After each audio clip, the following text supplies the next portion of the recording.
make sure the video works. Gonna make sure the audio works. Can anybody hear me out in train world? Give us a thumbs up. I'm sure you can hear. I specifically made it to have sound this time around because of the past issues where I decided to mute myself for some silly reason. All right. Thanks, Don. Speaking of Don, how's it going, Don? And James and Mike and Dennis. Thank you, everybody, for joining. Delta Model Railroading, how are you today? And Luca. Welcome, everybody. We're a little early, but better early than never at all. And we're just about to get started. And we started off the day with some technical difficulties, but I think we're going to power through. I think we got this thing. I mean, after 4 years of doing this, we got this. Brian, how's it going, Brian? And James Galton, Mr. Troublemaker James Galton is in the house. That's why we're having issues. Nah, I'm just kidding. And we've got, yeah. Oh, and no, did I miss somebody? I don't know. Probably. So many people. Okay. Well, I hope everybody enjoyed keeping track. I enjoy making it. I enjoyed putting the videos together each and every month. So always stick around, or show up a little bit early and see what's going on. And we got Bernard from Miniprints. How's it going, Bernard? Fancy seeing you here. And CP Whiskey Creek and N-Scale. We got some new releases for you today because N-Scale, right? We got some announcements for you guys. And yeah, looking forward to doing the show tonight. So we're almost at 8 o'clock. We'll give you a couple more minutes for people to join in. It's the last Thursday of the month, so we'll do this thing right. Mr. Roger Coleman, how's it going? And Sidetrack 77, thanks for joining us tonight. All right, so GVO After Dark. This is episode 7 of season 4. That's right, we're 4 years in. I'm Go Beer Go Home, and we've got a packed show tonight. Got a really good show for you. And no show would be complete without a co-host. And I do believe he's here. I do believe he's awake. And I do believe he is M&M Rails. Hey. How's it going? Test. Test. Yeah, it's weird. I just logged in and it said, StreamYard said I can't access your mic or your camera. So I think I had that once before. Or I think it muted me or something. I don't know. It was all the computer's fault. I had to reboot the computer, but we're all good. Here I am. Welcome. Thanks for having me. And school's out. School's out for summer, Mark. That's right. That means your typical 9 o'clock bedtime is what, 9:15 now? So we should be good for an extra 15 minutes tonight. Makes all the difference too. That extra 15 minutes makes all the difference. Exactly. Rail Artist, thanks for joining us. And Justin, how's it going, Justin? And Robert Brenz. They just keep flowing in. I'm glad everybody was able to catch the train and stopping at our station here. So that's good. Today in the news, we've got some news about the ACR. And we've got some new announcements from Rapido, Atlas, and Walthers. New stuff in store from Rapido and Walthers. We have a special guest. If you haven't guessed it already, you'll find out soon. We got some streamer schedules. We'll let you know what's going on next month for the beautiful summer ahead of us. And keeping track, for those of you who just watched or might have missed, we'll let you know what happened, and hopefully it was all right. And then, of course, we're going to talk about the YouTube Model Railroader meet that happened at the beginning of the month. Lots of fun. I got to meet Mark, and he's as handsome in person as he is on the internet. So your new name is Handsome Mark now, okay?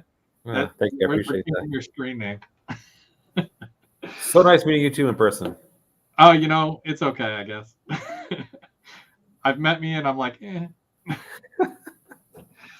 And then we've also got some shout outs. We're going to do some shout outs tonight. I got a couple of shout outs to do. So I like to write everything down. So if it looks like I'm sad because I'm looking down, I'm actually just reading stuff. So my memory is not the best, but we'll power through. So we'll start with the news, and then we'll bring in our special guest who's eagerly waiting in the basement.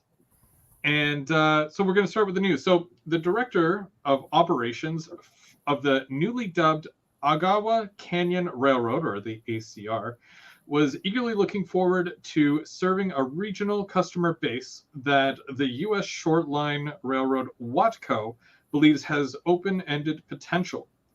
Last spring, the Pittsburgh KS-based logistics company picked up the former ACR from Canadian National in a package deal that included 900 miles of track in Michigan and Wisconsin. The ACR opened for business this past February 1st. Watco's original plan with the former ACR was to start operations last July, but there was regulatory delays with the U.S. Surface Transportation Board. The ACR is currently seeking conductor engineers from across Canada. Right now, Watco brings along 4 GE SD40s and 1 GP40 with another one on the way, plus the 3 original F40s and 17 coach cars from the Agawa Canyon Tour Train. So it's good to see that it's going to be on the go again. Rapido just did the Agawa Canyon HO scale train, and you could buy that. Very nice model. I think one of the guys at the club has the full train. Really? Mark, yeah. But yeah, it's a nice set. So if anybody was looking for that. Anyways, the real reason why you're here. The real reason. The special guest. We've been filling spots every single month since, was it January or February? Probably January, I think. Yeah. Yeah. And we've had a special guest every single month because we're short a guy. Dave is still out and about. So we miss you dearly, but we've got special guests. So that being said, if you guys watched Keeping Track, you'll know that I went out to Miniprints in Toronto, the headquarters, and Bernard was nice enough to give me a tour and show me all around.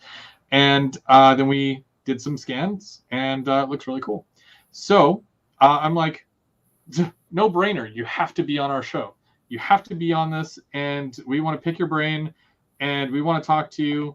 So here he is, straight from Toronto, Canada. And you're muted. Not anymore, I'm not. Hi, everyone. How you doing, guys? Good. How are you today? Good. Excellent. I didn't know I was filling in for Dave. Well, Dave had a baby. So Dave's not here. Well, not him. His wife had the baby, but yeah. But no, there's normally 3 of us, and every single month we always have a special guest. But I mean, again, we like to have people from all aspects of the community, right? Like we had Lauren on last month, and you were eagerly waiting backstage, and I felt so bad for that. And then there was no like let me bring in Bernard, but you're here now, and I'm glad here. to have you. Perfect. Miniprints. Can we do this first? I want to make sure that everybody's aware of this. So we're gonna just do this real quick here. We talked before the show, so I'm gonna throw up the banner. Okay. And then if you want to give the rundown of the banner. Oh wow, look at that. That's very official. So now through July 4th, only 4 people Miniprints, excluding Minnie, Lionel, and Bruce.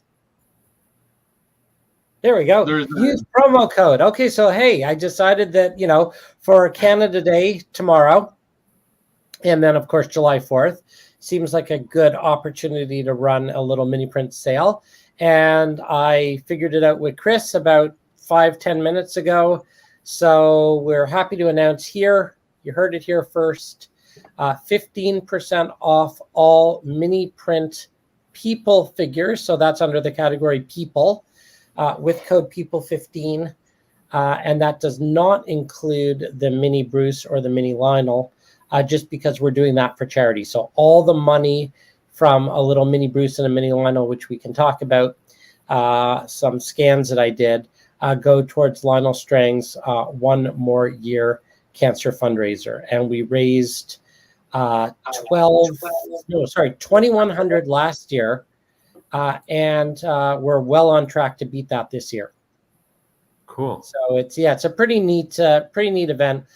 For those who don't know, Lionel Strang of the Modeler's Life podcast actually walks from Princess Margaret Cancer Hospital in Toronto about 100 kilometers over 4 or 5 days to his home in Barrie, Ontario.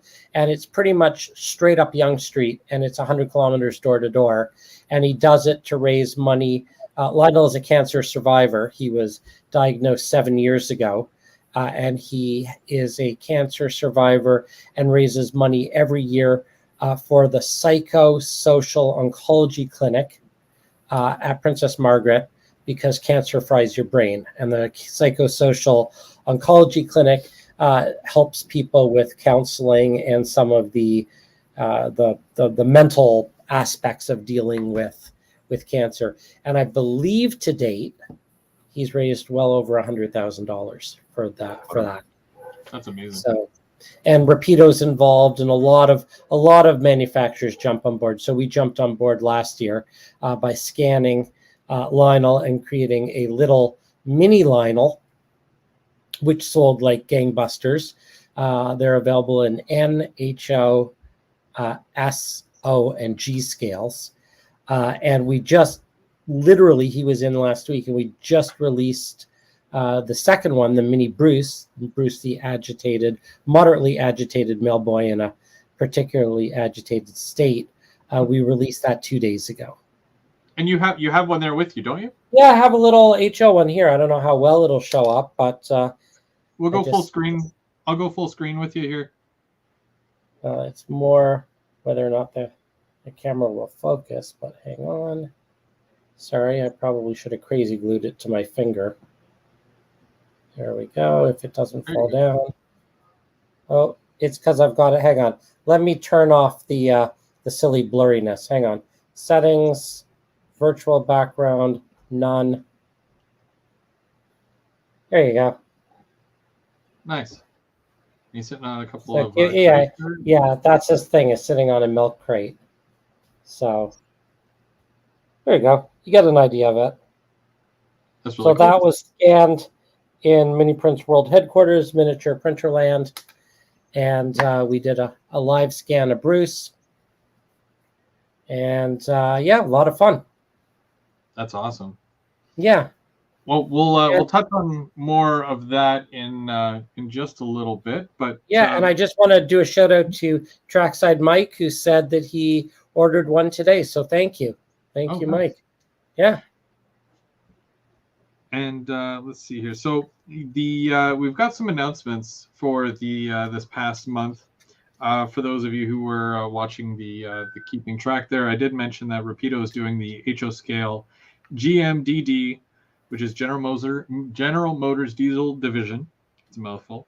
GP9 RM with the slug. So you get the 7000 series CN noodle with the slug, and it's 406 for a DC set or 590 for a DCC sound set. This is all MSRP, by the way.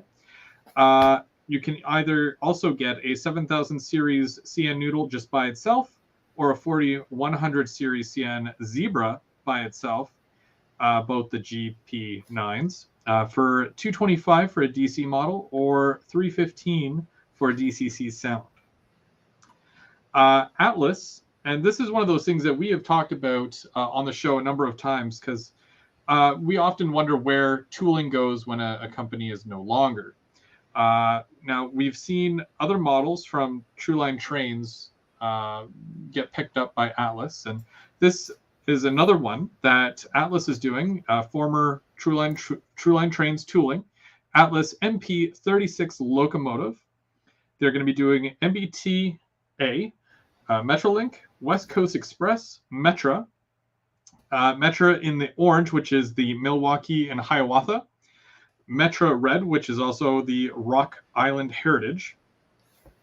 They will be loaded with ESU lock sound, but the DC model, so if you just want to get a DC locomotive and maybe update it later to DCC sound, it already comes with a speaker that's built in there. So I think that's a really great idea.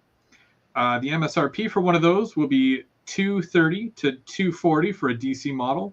And for a DCC sound equipped model, you're looking at about $340 to $350, which is a lot better than that $750 to $800 or $900 eBay cost for the older Trueline Trains ones. So save yourself quite a bit of money and wait for the Atlas one to come out. Rapido also added on the Ontario Northland road name to the PCNF B70 box car this past month. It will follow up with the Cotton Belt, Southern Pacific, Golden West Coast, and CN. You'll know these ones. They look very similar to the old Intermountain cars that Intermountain did a long time ago. But these ones will probably have a lot better trucks. I think I had an O&R one from them, and it vaguely leaned to the left just because the truck stability wasn't all that great on them. But you're looking at about $56 for a single or $220 for a 4-pack. Get your pre-orders in for those. A lot of shops are taking pre-orders now. And of course, N-Scalers rejoice. You guys got the Turbo Liner announced by Rapido Trains in N-Scale 5-car sets. Or you're looking at Amtrak Phase 5, Phase 3, both in the late and early schemes. And there's a few different sets to choose from. 416 for DC or 650 for a DCC sound set. That's a lot. And I don't know if I'm talking too fast. I think it was the Pepsi that I had. It's just everything's coming out all at once. Okay. Curly Express. Hey, Dwight. How's it going? Yeah. And, okay. So, yeah, some new stuff in store. And now for this one here, the Rapido Trains N-Scale Procore 20,000-gallon GP tank car. Now, if you are familiar with CP Whiskey Creek, he just did a review and unboxing on those. So go check him out. Go check out his video. He did a really good job. I did one for N-Scale, or not N-Scale, HO scale. And yeah, they're great cars. So Bernard, you were going to say something, weren't you? I cut you off. I don't think so. No, or was that Mark? Handsome Mark changed his name to Handsome Mark. I'm on mute because my dog is squeaking her toy, so I on mute for a bit. Okay. But I think she stopped. And okay, so also the first, yeah. So literally, the last 48 hours, I want to say it's the third run of Rapido gondolas. The 52-foot mill gondola has just recently showed up in stores, so you can pick up yours for $53 each or $312 for a 6-pack. You can choose from such road names as Agoloma, BC Rail, CN, and there's 2 different schemes for that. CP Rail, 2 different schemes. O&R, both Chevron and the older green one. PG&E and THNB. And I didn't mean for any of that to rhyme, but it did, and I like it. So there you have it. Those are some new releases. I mentioned a couple more there, but I'm only going to give you the good ones, the really, the ones that I think are awesome. I think I have like 14 of those Rapido gondolas now, so I'm going to probably be adding to that. Unless my wife is watching, I don't need any more. So, but I digress. It's been a long month. June was such a long month, and so much happened. I think I took way too many trips to Toronto. I got to be honest with you. I'm tired of driving now. But I came down, and I got to meet you for the very first time there, Bernard. And, you took me around Toronto there to some of the spots. I did show a clip of the roundhouse, or not the roundhouse, but the turntable, and I forgot to add dialogue to that. It was just me kind of walking up to it. Why don't you tell us about some of those spots that you did take me, just so there's a bit of context. Yeah, no, it's a lot of fun. We kind of got lucky with the trains. We ended up seeing quite a bit. I'm pretty lucky that I just ended up in a part of Toronto where there's a lot of rail activity. So I live in the Roncesvalles High Park area, and about my miniature printerland sort of studio space is a 10-minute or 1 kilometer walk north of me. And people probably heard me talk before that's in an area called the Junction Triangle. And it's called the Junction Triangle because it's literally a triangle of train tracks. So we've got tracks to the east of us, tracks to the west of us, and then the CP main line above us. And that's really where you and I ended up, was the CP main line. And we went and we looked at a couple places where we overlooked sort of the junction. And then we sort of checked out the Lambden Yard, and there's a video of that on my my YouTube channel, the yard itself. And that used to be, if I'm correct, I read that it was the largest CP yard in Toronto until 1964. And in 1964, they shifted all the operations to the new Agent Courtyard, the one outside of the city in Scarborough, I think. So that was a pretty happening place, probably from about the 1890s until 1964. And there were roundhouses and turntables and transfer tables. And the neat thing is that when they redeveloped it, and they redeveloped it into an area called the Stockyards. So if you come and visit me or Miniature Printerland, Miniprints, I'll take you up there to take a look at it, as I did Chris. And they've saved some of that infrastructure. So it's a little bit like urban archaeology. You sort of go digging through the weeds.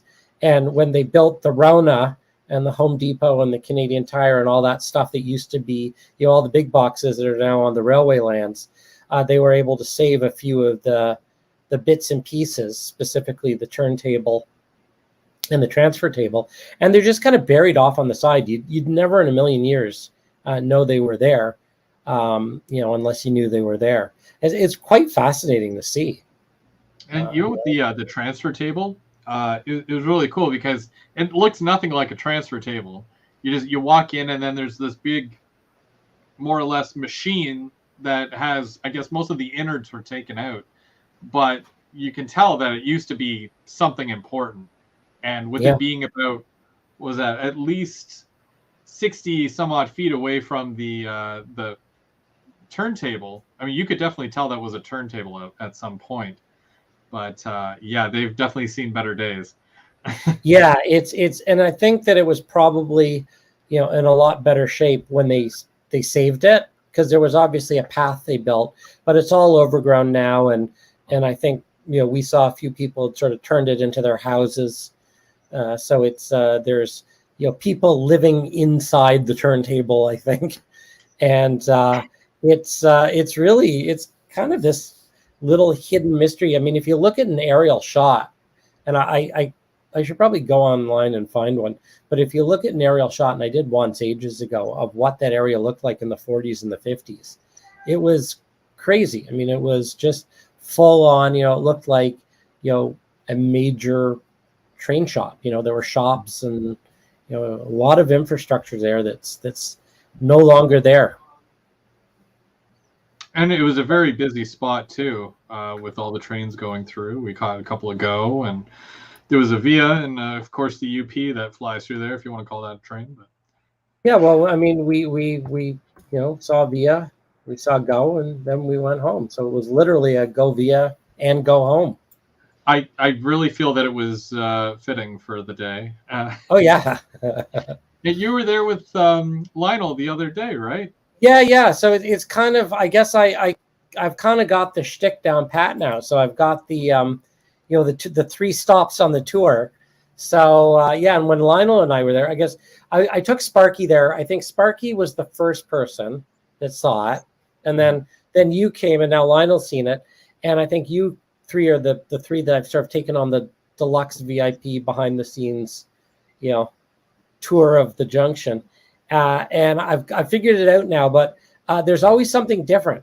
So there's always something new and exciting each time. And when Lionel was there, we were standing at where the so there's an east-west CP main line, and that is the North Toronto sub, and then I believe it goes into the Galt sub. Someone will correct me if I'm wrong. So that's east-west. But then there's the McTier sub, which is north-south, and the McTier stub ends where the yard is, so ends at the east-west stub. So we were standing at the spot where the north-south line intersects with the east-west line, and I was showing it to Lionel and Bruce, and we were literally standing between the gates when the gates came down. So like we were sort of landlocked in this on the sidewalk. We were safe. We were on the sidewalk, but we were on the sidewalk between one gate and another gate. And then all of a sudden, 20 feet in front of us goes by this fantastic train. So, and there was a CP train that went by there, right? Yeah, that's the CP main line. Exactly. That's only freight, mainline freight. So it was literally coming from the North Toronto sub, heading west and then north up on the McTier sub. So it was just great timing. I mean, that's the thing with these trains. You just never know. You never know. I mean, I don't anyway. What's going to go by when. But it was fun. And now there's a lot of people in the chat there that want to come out and they want to visit you. So yeah, for sure, definitely. And the other thing I'm thinking about, and I haven't I think this will be more a fall thing, but it would be really fun. And I'll brainstorm here. So you guys are first on this. But I'd love to do I don't know whether it's mini print open house or a YouTube model or meetup, or we'll figure out what we're going to call it. But it would be really fun to meet at Miniprints, go check out, the mainline action, sort of do the little walk around. Then I have this sort of thought that we'd all hop on the Union Pearson because the stop is right there. And then take the Union Pearson, that's the Airport Express, down to Union Station. And we could all hop out and go visit the Toronto Railway Museum, which is down at the old Steam Whistle Brewery Roundhouse, and then head back. So, we can make a little day of it. I got to ride that little GO train, Yeah, that too, yeah. A few years ago, we did that. I had more fun than they did, but it's decent. Oh, you're talking about I know which one you're talking about. You're talking about the one that, like, the one that you sit on, like a kiddie ride. Yeah. Well, when you put it that way, that just seems embarrassing for me, but hey. Well, it was. It's a GO train. They made it look like the MP40. So, yeah, it's enticing. Yeah, I'd love to have a little sort of day of it, a Miniprints day out, because the other thing that we've got the brewery right across the street. That's true. That's true. Henderson's.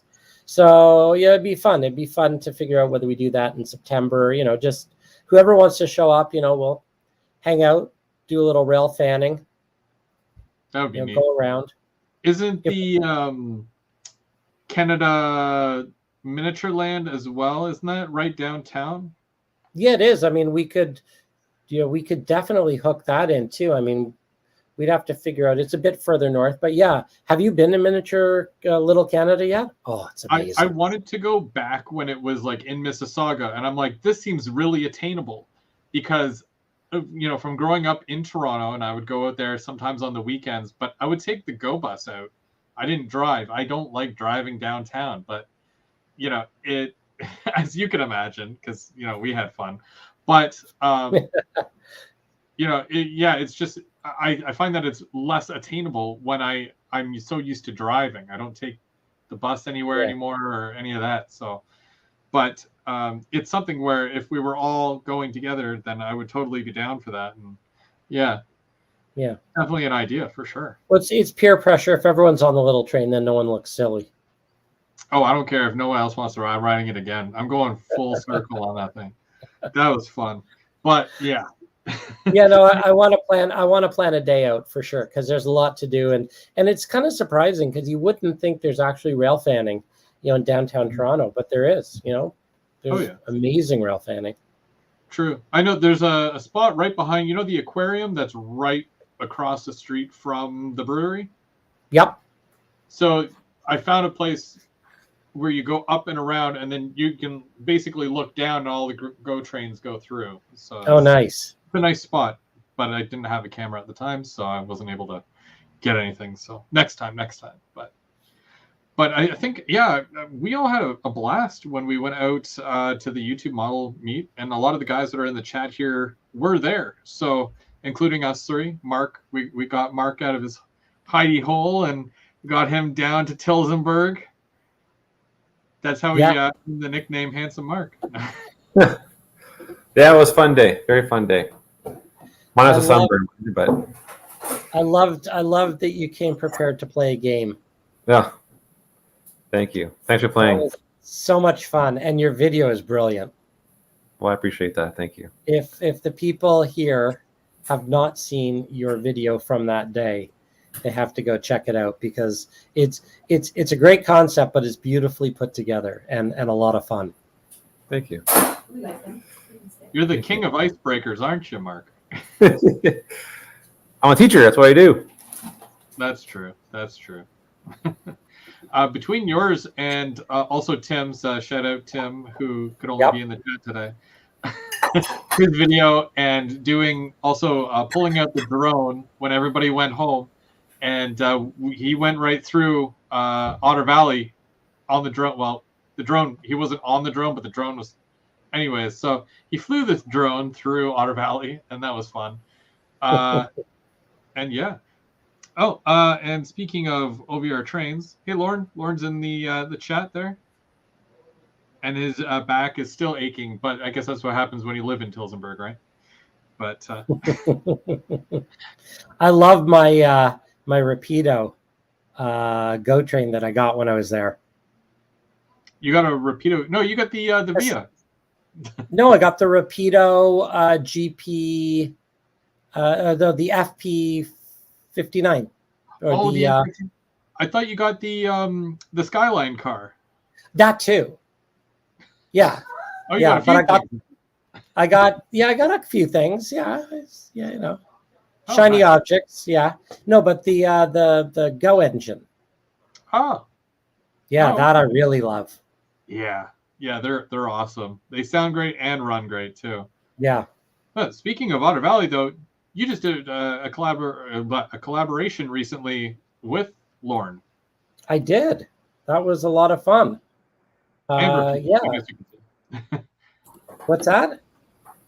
I said and Rapido technically. So it was Lauren. Yeah. Well, they blessed it. So Rapido, actually the whole thing started, I guess, when we were at the last September at the Otter Valley event with Rapido. And they showed me their little, I guess it's an Impala police car. And we started talking about maybe putting together some custom figures that were specifically made to go with that police car. So that ended up becoming an Otter Valley exclusive. And they were made specifically sized to work with that police car. They'd work with anything, obviously, but they were sized specifically off the prototype, including the little guy you can put in the back seat with handcuffs on if you want to pop it open. And that was a lot of fun. It's a nice set. Do you remember off the top of your head how much it's going for? I think it was like $11 or $12 at Otter Valley. Something like that. I mean, certainly could pop over to the OVR Train site. And if you go to OVRtrains.com and in the search box, type Miniprints, it pops right up. And it's the HL unpainted. It's called Police and Perps. And it's $11.99. And they are available. So for anybody who's watching, if you do decide to go with any of the Rapido Impala police cars, bring that scene a little bit further and pick up the Miniprints as well, because you can get cars, but people need to drive those cars. And police officers, I haven't really seen any HO scale police officer models ever. There As are far a as lot of the German ones. Yeah, I've seen a lot that come out of sort of Germany, but they're very much, you know, German-looking police officers. So there wasn't sort of something that looked, you know, Hill Street Blues, you know, 80s. You know, this was really sort of made to go with the police car. You know, it wasn't sort of, you know, the German state police or something, you know. It was very much made to look, you know, North American, 80s, you know, very prototypical. Of course, to go with the car as well, which is same time Yeah. frame. So it's all completely accurate, which is what a lot of people strive for, especially when building. My power almost just went out.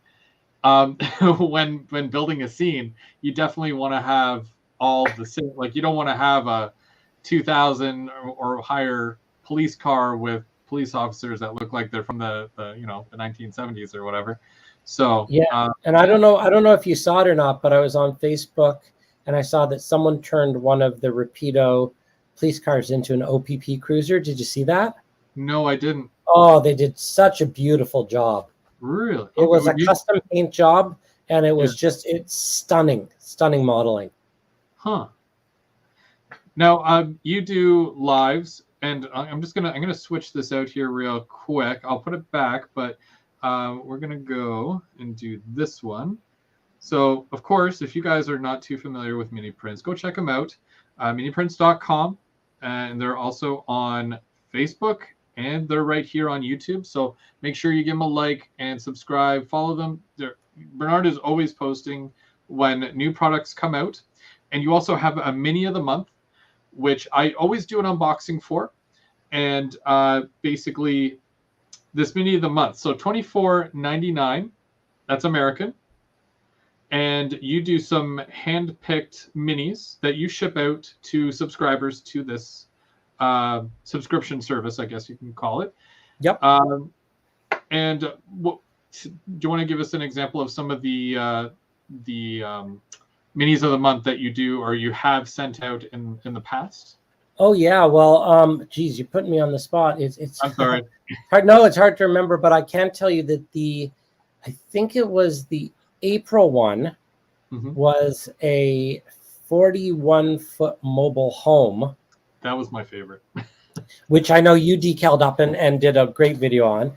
And then the May one were some accessories to go with that. And I usually try to, the deal with the Miniprints of the Month Club is that it is, it's dealer's choice. So I pick what goes in there.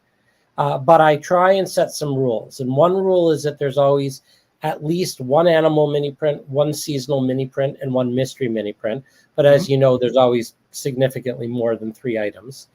And I always try and it's a loose rule, but I always try and put about $50 retail value in for $25. So I try and, you know, make it like it's, you know, half off. So what it really is it's a way to, for me to experiment, come up with unique and fun stuff. And honestly, it keeps me honest because every month I have to figure out something new. So it forces me to go into R&D and come up with new ideas. And we're actually working on right now the September one, which is going to be Halloween themed. So I figured for the first time in 2.5 years, I would send out all the Halloween mini prints in September. And they usually launch about the middle of the month. So September 15th, the mini prints of the month go out so that by October 1st, you'll have your full set of Halloween mini prints. And I'm really excited about some of the ones we're working on now for September. It's going to be great. Did you switch back? Because, yeah, I know that you were setting them out in the middle of the month, but there was a couple there that you sent out at the end of the month. Was that because of? I always aim for the 15th of the month. Yep. But it's kind of a loose deadline, and it depends on what else is happening. I shoot for the 15th. There were 2 months where the mini prints, like for the print time on that model home was ridiculous. I'll never do one that big again because each one of those took about 4 to 5 hours to print. Now you'd lay up, 3 or 4 on a plate, and then you'd get 3 or 4 machines going at the same time. But it took weeks and weeks and weeks to print those out. Like literally weeks and weeks of machine time. So that's why they were delayed. I'm trying to move it back to middle of the month. I'm also trying to move it so that, you know, the October themed items go out in September. The September themed items go out in August, you know. Now, it's neat that you, well, we'll mention this. Tim from They Make It Like That, he mentioned hopefully that you guys can do an N scale version of the mail out. What is your thought on that? I've had a few requests, but quite honestly, it's not going to happen. And the reason for that is the mini prints of the month really started as an idea towards, it was supposed to be simple and easy. So it was supposed to be, you know, you basically print up, you know, X number of the same thing, put it in a box, and out it goes. And it actually ends up being about 2 solid weeks worth of work. So 2 people working full out for a week to get that out. So it's incredibly time consuming. And the one thing that we have going for us for the HO scale is it is, love it or hate it, it's still about 80% of the hobby. So you can standardize, and it's just economies. Like it wouldn't make sense, unfortunately, to do it no scale or N scale, because the whole idea is I need to sort of make it fast and easy, and it's not fast and easy even in HO scale. But the good news is, while the N scalers won't get a mini prints of the month, the mini prints of the month is the testing ground for all the new models, and the new models will make it to N scale. And so they'll get the benefit of that. They just won't. What would you say the percentages of stuff that you've made in HO scale? Because you normally start with HO, right? I always start with HO. All mini prints are by definition available in HO, S, and O. So I always start with HO, and it's easy to go up. So, you know, if it looks good in HO, it's going to look great in S. It's going to look even better in O. You know, it's going to print. Where I get into trouble is if I design it in HO, it doesn't necessarily mean that it will translate into N scale. And I'll give you a perfect example of that is Bruce, the moderately agitated mailboy, the one that I just showed you, is sitting on milk crates. So these are very, very, very finely thin, almost like a lattice work milk crate. And you're never going to see this, but trust me, it's a very thin milk crate. It prints out beautifully in the scales I mentioned, but when I went to print it in N scale, there's just absolutely no way I could get that milk crate to print out. So I had to redesign it and make the milk crate a solid sort of plinth, like a box he's sitting on. Now it still has the milk crate sizing and detailing on the side of it, but you'll just never get something that thin to print out in N scale. Some things just are beyond the capabilities. Yeah. So I try, I mean, everything that is available in HO, I try to do an N scale, and most things I think are available. And certainly if there's something that you want that isn't available, it probably means I just haven't tried it yet, or someone hasn't requested it yet. Yeah, because I'm thinking those garbage bags that you did, you know, originally 2.5 feet tall, and they're barely like, I cannot imagine those in N scale. I mean, well, they're already really small. My hat's off to the N scale guys. I mean, this becomes my best friend when I'm working in HO. So, you know, the N scalers, you know, you got some good eyes, because you know, it's always a challenge. But I'm you know, we're called mini prints for a reason. So I will always do my darndest to get, you know, if it's remotely possible, I'll do it. And I mean, I'm amazed at some of the things we have gotten out in N scale. And if you go to the miniprints.com website, if you go to the very bottom of the page, there's actually a little link that says N scale gallery, so that you can specifically see all the N scale items, you know, right in one place. And I'd guess it's about 75-80% of everything we offer is available in N scale. Most of they're really nice too. I love my trailer. I got to be honest with you. Probably one of my favorites. ITLA teamed up with you to do a deck with lattice and everything. If your mobile home is more of a placed on your layout, at a campsite or whatnot. And then, of course, with the recent addition of the barbecue and lawn chairs, I mean, it's, the cherry on top of the cake, So, hats off to you for those, because you're not just giving us figures, but you're building our scenes for us. You're giving us our paint and our paintbrush, and we just got to put it all together and, finalize everything, make it look great. So are you sending in your entry? My work is embarrassing compared to a lot of the people that are out there that I know. No, everybody needs to send it in. So that's the other thing we do with mini prints of the month. Just snap a picture, send it in. You might not win, but it's still fun to be a part of the community. And that's another thing with the mini prints of the month club. So everybody who got mailed a trailer and then the details to go with that were invited to participate in a build contest. So it could either be you can just put your trailer on your layout, snap a pic of it, that's fine. Or if you didn't have a fully scaled, fully scenic layout, you could build a little diorama, which a lot of people did, believe it or not. There are actually more dioramas entered than there are layouts on the layout. And it's just a fun little contest. First prize is $100 mini print gift card. And it's really just a reason to get people to unpack the mini prints, paint it, get it out of the box and create something with it. Yeah, no, it's fun. Like, I had fun doing mine. I still have to send you a picture. What's the due date on that? Technically tomorrow, but if you need an extension, I can give you the weekend.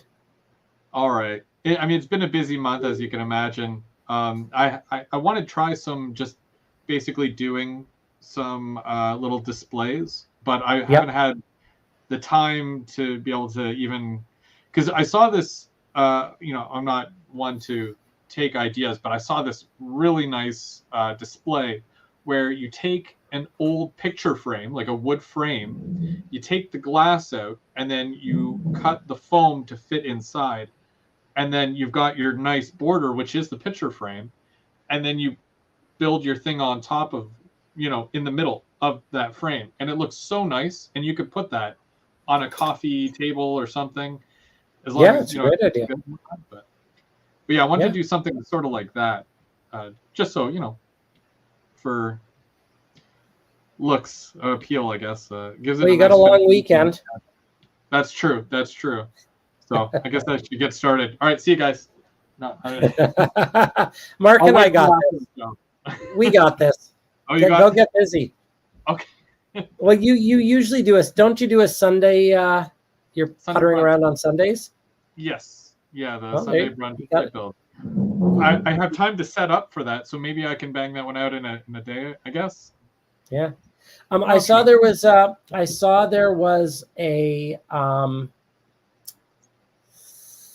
there were a couple questions, so I just want to address that. CP Whiskey Creek in N-Scale said, what's the deadline for the decal sets? And what he's referring there to is that, so the other thing I should say, and you mentioned this earlier, is I go live on YouTube once a month. So the first Wednesday of every month at 7 p.m. Eastern, I do a little sort of, 1 hour, 45-minute what's new. And on the last one, I announced a tank car decal contest as well. So for my 2-year anniversary in April, printed up some little with PDC. I don't know if you know PDC.ca. We did some little photopolymer resin tank car mini print decal sheets. And there was a little, if you got a decal sheet, you build a little sort of photopolymer resin. That's the stuff I use to print the 3D prints with, tanker. And there's a contest there, and he's referring to that. So the deadline for getting the decal set on the tank car is also technically tomorrow. But really, as long as I get the pictures, by say Monday, I'm fine. Because I'm going to show them on when we go live on Wednesday. So so definitely, if you're thinking of building a little tank car and you got said decals, build it anyway. But if you want to enter it into the contest, that, sooner as opposed to later. And for the pictures, Trackside Mike is asking the email address, and it's the email address that is at the bottom of the screen for me, but it's just bernard@miniprints.com. So sorry, just wanted to address those two. Oh yeah, questions. no, it's important. Yeah. I got so caught up in thinking about all the minis that I'm like, I forgot that everyone else was here. I feel like it was just us talking.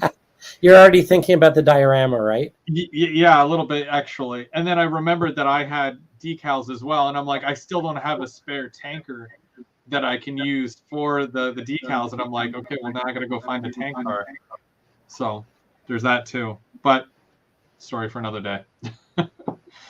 Speaking of live streams, though, we were talking earlier about live streams. I'm going to let everybody know the schedule for next month for July. Tim, or They Make It Like That, he's going to be doing his Third Rail Thursday, which we do here every week, every Thursday night at 8 o'clock, but we alternate. So Tim always gets the first week. Excuse me. I get the second week, so on the 14th. Mark, Mr. Handsome, Summer Rail. Okay, sure, Summer Rails. He has week 3, and then we'll be back here July 28th for Keeping Track and GVO starting at 7 o'clock and then continuing on at 8 o'clock. And Bernard, he does his lives on the 6th. Is it the 6th of every month or just the first Wednesday of every month? The first Wednesday of every month. So whatever that is. And you were mentioning about Tomstock. Can you talk about Tomstock? Can you let us know what's going on with Tomstock? Yeah, I'm excited. It's the first time I'm crossing an international border in 4 years, maybe. So hopefully I'll make it across the border. But yeah, it's Tomstock is coming up in 2 weeks. So for those who don't know, Tomstock is the gathering that Lionel puts on with Tom Jacobs in Pennsylvania. And if anyone listens to the AML Nation, A Modeler's Life broadcast, they'll be familiar with Tomstock. It's been on the books for the last 2 years. So I believe it's Tomstock. I don't know what year it's supposed to be, but it ends up being this year. So I think they haven't had one for 2 or 3 years. Yeah. So it's billed as 4 days of peace, love, and little trains. And the culminating activity is a barbecue on the Saturday at Tom Jacobs' house. That's why it's called Tomstock. But there are all sorts of activities around it. And the one that I'm really excited about, I mean, it's going to be great to meet some of the people that, you hear about on air and the people, the guests. And I think there are about 50 people going, plus or minus, maybe a bit more. But they've arranged on the Thursday, I think it is, for a ride in a bud car, like an RDC. Oh, that'd be and I've never actually seen a live bud car, let alone ridden one. So that's going to be exciting. So I'm really looking forward to a ride on a bud car. And I think it's a full day thing where, you get in at 8 or 9 o'clock in the morning and you go somewhere and you come back at 6. So it's not like a 1 hour thing. So we're going to be taking a ride in this RDC bud car, which I think will be really interesting. And then on the Friday, I believe it is, there's a bus tour to Strasbourg. And we all saw, Sparky 107, and did you go to Strasbourg? No. Okay. No. But we've seen a lot of YouTube videos from Strasbourg. And I know DJ was there with Sparky. But that's going to be the next part of it. So I'm looking forward, after seeing all those amazing videos, it'll be fun to go visit the place. And then Saturday is the barbecue, and then I think Sunday we all come home. Neat. That sounds like a good time. It's kind of like, it's very similar to what we did, but only ours was just specifically, YouTube model railroaders, where I believe that was just all AML Nation guys, right? Yeah. Okay. Cool. And so, we got to find out if we can like ride the rails. Maybe Lauren can hook up something we can hook a passenger car up to the OSR and go for a ride or something. Yeah, that'd be neat. That'd be cool. I know it might be difficult though because it's all CP track, right? So hopefully they play nice and they can help us all out. But yeah, that'd be awesome to do. We're still planning next year. I think Mark has all that information. And if he feels like he has no information, it's because that's as far as we've gotten for next year. So yeah, next year it's Ottawa, I think, right? You said. Well, I was going to ask you, Mark, would we do a different location or would you do the same thing again at the same place? Are you thinking of moving it around? Well, I mean, Toronto's pretty central for everyone, I guess. Most of the population. There's only a few of us here in Ottawa, but it was a long drive. I'll tell you that. I feel like gas prices going up. So. The border that's more localized, like Toronto area. Like I think DJ was originally thinking about coming up, and he wanted to do like a tour of Ottawa a little bit, see the layout, and then I take him to a couple of spots. Then he realized how much further he would have to drive beyond Toronto, and he's like, maybe next time. And bless him. But yeah, I don't blame him at all. Because I mean, even me driving down to Tillsonburg, Mark, that was a long drive, right? 7 hours, I think. And I don't know if Mark has lead foot or not, but it's also really boring.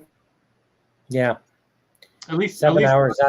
That's what I'm driving down to Pennsylvania. I'm not looking forward to a 7-hour drive, but are you going with the missus or are you going solo? No, I wanted to go with one of our sons is off at camp, so I thought it would be fun to do the three of us, son number 2 and the missus. But it sounds horrible, but there's just nothing for them to do down there. Unless they're into the train thing, which, might be a bit of a stretch. Yeah, my wife done the same thing too. There was one mall, my wife was generous enough to walk the mall. It's not even a mall. 5 other guys, so. Yeah, and this is I'm going down the Wednesday, so it's Wednesday night, Thursday night, Friday night, and Saturday night. So that's a long time for them to sort of. I asked the organizer. I said, is there stuff around the hotel that they could go and hang out at? And unfortunately, there just isn't. It's pretty much rail focused. So they're going to stay home. I'm flying solo on this one.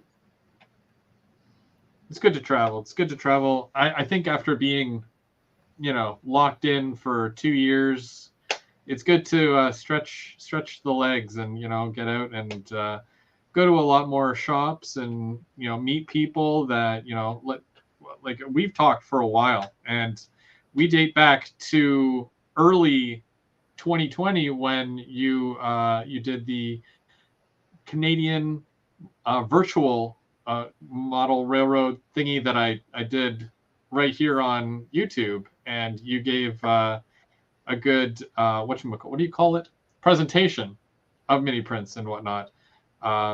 Yeah, that was fun, and I enjoy working with you, and it was really good to meet you then. But now being able to go up and shake your hand and see you face to face, it's really good. And same with meeting everybody else. It's fun. Yeah, it's quite the time, let me tell you. Yeah, no, it's a lot of fun. Mark's so tall in person. I always forget. And I'm like, I should have put in high ceilings. No, that was an amazing event. It was a lot of fun. And it kind of makes me realize that it's these are the types of things that, it's like sitting in the basement playing trains is fun, but it's like there's an added element to it, the friendships. For sure. Oh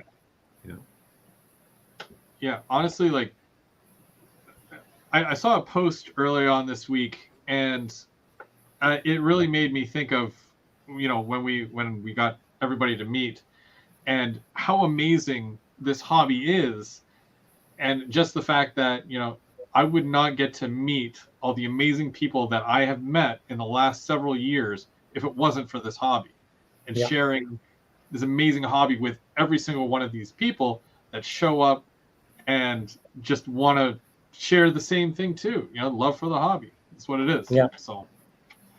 Well, and it's fun. I mean, the other side of the hobby for me is the rail fanning, and I mean, it's just so much fun. I mean, when we went to Otter Valley, like, I mean, Lauren just took us to some amazing spots. You know, the first spot we went to, the little Tilsonburg yard, where we saw that. What was it? The GP9 was it, or? I missed that because. So I'm very unorganized in many different ways, but when everyone said, okay, we're going, and I'm like, okay, hold on, I got to do a live, and then everybody left. It wasn't a big deal because that was on me. It was incredible. But, yeah. Well, you got to go back now. Well, I saw pictures, and it was really sweet, but yeah, like, you know, everybody, as long as everybody's having a good time, that's all that really mattered to me personally. So, but yeah, we went out to the tank farm as well there too. And saw all the tank cars, and there was a few other things that were on the siding there. They actually let us in there, which is great. And then, going out to the OSR shops. Mark, you missed out. Yeah. They let Bernard drive a train. But yeah, no, it was nice of them to let us onto the land. Normally, what would be considered public or not public property. You know, we were able to walk that full stretch of track there and see some pretty awesome locomotives that they had all lined up right along there. They said, this is for you guys. So it always amazes me. I don't know about you, but it always amazes me when you're right up against these things, how big they really are. Mm-hmm. You know, you've got these little locomotives in your hand that are 12 inches. And then when you scale them out to 1-to-1, I mean, when we were standing next to that Russell snowplow, that thing was huge. It was ridiculous. Yeah. Yeah. It's one of those situations where I wish I modeled OSR, because I've always wanted to take an HO scale, whatever, up to the real, 1-to-1, and then take a picture of it, in front of the other one. Just kind of, everyone does it. And I'm like, oh man, I've got so many different ones that I would love to do that with, but I never get the chance to. So one day. But yeah, it's neat to get that close to the locomotives and whatnot too. And we didn't even get kicked out. So it's a bonus. Yeah, rail fanning's so much fun. Now, after that, because we did the meet and whatnot, about a week later, I went back to Toronto because Rapido did the open house. So shout out to Lauren. I was his +1 with his brother-in-law, so +2, and also there was a couple of us there, but I actually got to meet, and this was totally unexpected. Like most people would say, oh, you got to you got to be in the same room as Jordan Smith, and up until now, that's what I would say. That's amazing. I got to meet Jordan Smith. But I actually met David Popp from Model Railroad magazine, and I shook his hand, and my mind was instantly blown because he does amazing work. And I'm always buying my model railroaders and whatnot. So they say don't meet your heroes, but let me tell you, that guy is awesome. He does a lot of great work. So that was awesome. So it looks like we're arranging in the chat. It looks like Keith is planning a trip to Toronto. Uh-oh. Yeah. When is he saying? I don't know, but he's starting to drop hints. He wants to know if Rapido's up here, and so Rapido I think in Markham. Yeah, it's about half an hour due north. Yeah. Do you know if because I know that the CN goes right by Rapido, because yes, I could talk to Jordan and say, look, there's a bunch of us. Well, I mean, we collectively went to Rapido before, and we got a tour of Rapido HQ, and that was, what was that? That was at least 5 years ago. At least 5 years. At least 5 years, yeah. That could be a good Toronto location for a meetup.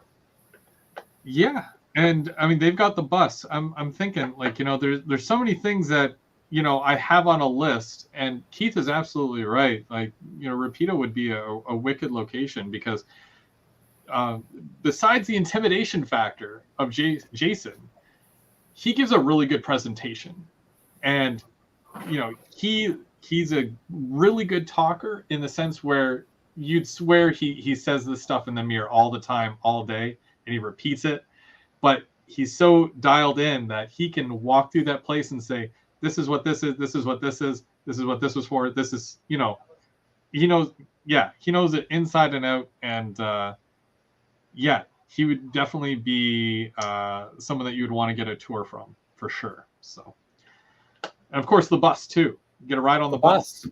Yeah. You got built-in transit. That's right. And everyone there is so nice. So yeah, they're very welcoming, and they're really nice. So I don't know, we'll work out something for sure. Like, yeah, and Heath wants a meet and greet at the Miniprint shop, so he must have missed he came in, I guess, a little bit later. But yeah, I definitely want to plan. I don't know whether it's a YouTube meet and greet or just maybe we'll call it mini-con, a one mini-con. Yeah, definitely. I want to do a one-day Miniprints sort of goof around Toronto and see trains event. So yeah, I mean, I definitely like this. You've kind of started something here that I think is gonna grow. I think we're all going to be looking for opportunities to get together now in Railfan. And it's only one side of the hobby. Like we often talk about, okay, well, I bought this model, and I'm running this train, and these are the cars that I have. But rail fanning brings it all to another level, right? Because you're seeing this one-to-one scale, and it gives you that much more of appreciation, and it gives you more ideas as well. Just looking at the rail fanning, like when I was in, where was I? Sudbury? No, Whitby. When I was in Whitby, and I was in that walk, like the crossover, and I saw two CN trains, both going in either direction. Just like that, I was like, I need one of those now. And great, I need to buy some auto racks. So it's always going. The dial and the hamster. I was talking to my wife this morning about the hamster, and how it's always going and always going. So yeah, and it really shows you, and it gives you a really good idea of how not just to model, but to model more prototypically as well. Maybe some cars that you didn't think of that you would ever buy for your layout, and then you see it on the real train, and you're like, guess I need some of those now. So I know. So I got to jump in and just tell Heath that I'm 10 to 15 minutes from the island airport.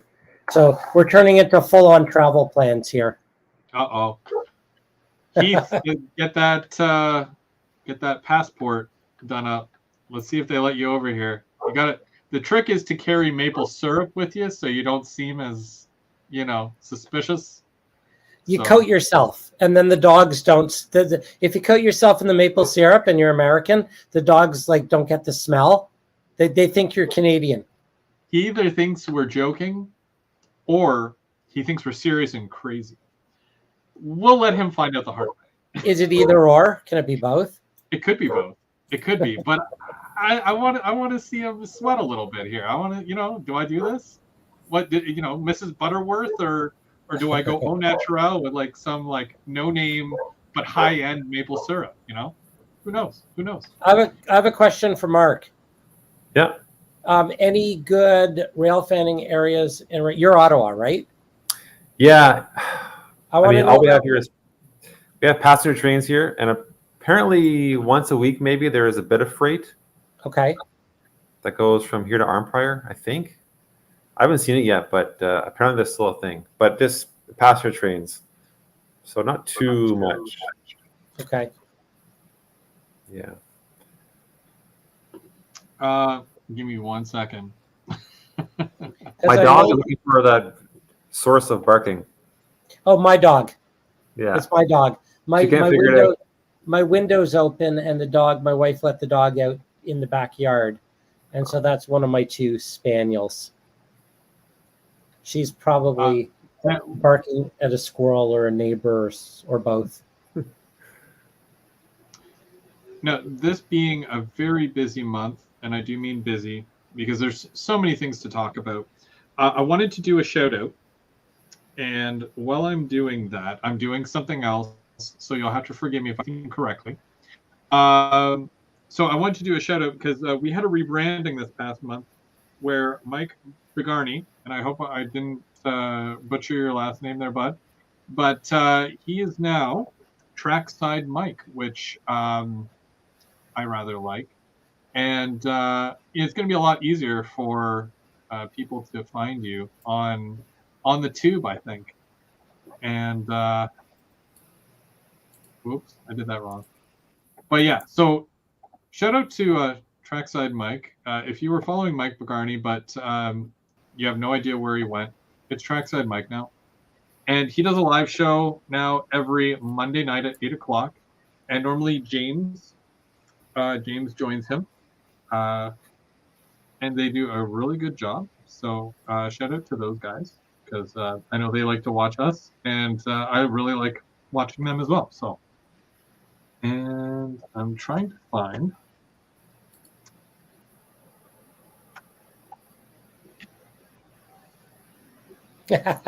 Happy Valley, yes. The dogs won't know the difference between Vermont and Canadian syrup. You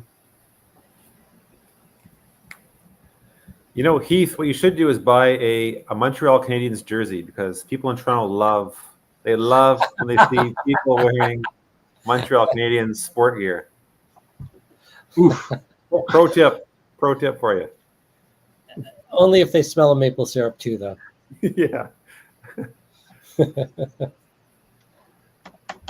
Also, Mark was going to change his name from M&M because let's face it, the M&M has been done a lot. Like we've got a wrapper, we've got a candy, you know.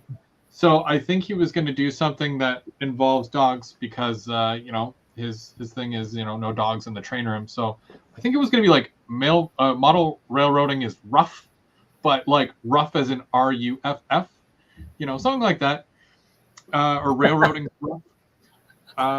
But I might be wrong. He might keep it as Handsome Mark. Who knows? Who knows? He's going to have to battle Handsome Dave when Handsome Dave comes back. That'll be a show and a half. Tim, if you're watching, I totally forget your email, man. Yeah. Just how it is. Yeah, you're going to have to send that to me because I don't remember. And my computer doesn't remember either, apparently, even though I've totally sent it like a number of times. Oh no, we got a Montreal versus Toronto thing going here now. Well, see, now this is a question that I do get asked most often because when I'm working, right, I take calls and they find out that I live in Ottawa and they're like, are you a Sens fan? And I'm like, the real question is, do I like sports? And I'm like, But my real answer, without getting booed at work, is, well, I'm from Toronto and I'm married into a senator's family. So I'm stuck between a rock and a hard place. And that's the easiest answer I can give without getting ridiculed on the phone. So that'll be... Oh, see, now that makes sense. But I've never seen that before. But yeah, no. It is what it is. There's the best place to rail fan, though, I got to say. Robin's in Montreal. And I mean, the rail fanning in Montreal is insane. There is... Robin, you probably know this better, but is it... there's that one station where I see all the YouTubers. It's right on the Via line, but it's CN main line as well. There's some great places just outside of Montreal to rail fan. Like you get some serious mainline action. I was going to say Lachine, maybe.